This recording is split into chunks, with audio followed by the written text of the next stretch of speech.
ata dito, puro surprise. Na-surprise ka ba talaga? Wow naman. Una sa lahat, ako'y nagpapasalamat sa Panginoon.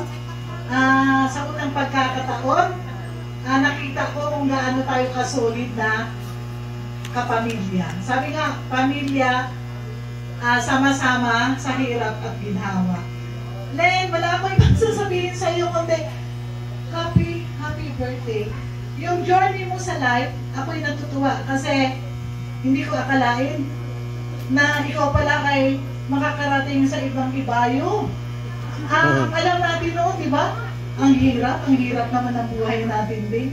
Kaya ang sabi ko, di ba, Lilian, pag may hirap, may ginhawa.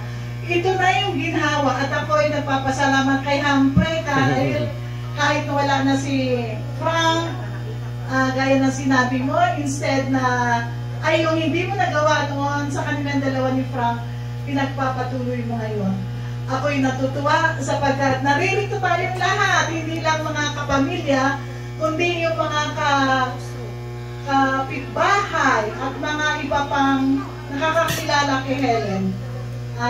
Muli, maraming salamat sa pagkakataong ito, dahil nakita kita na still kicking very strong. Sabi nga ni Arnel, talo ka ni Helen. Si Helen, kahit saan, lakad ng lakad. Ikaw, lagi ka lang nakapundo. Pero, I will try Len. Dahil alam mo naman, diba, strong tayo, pamilya. Strong. Tama.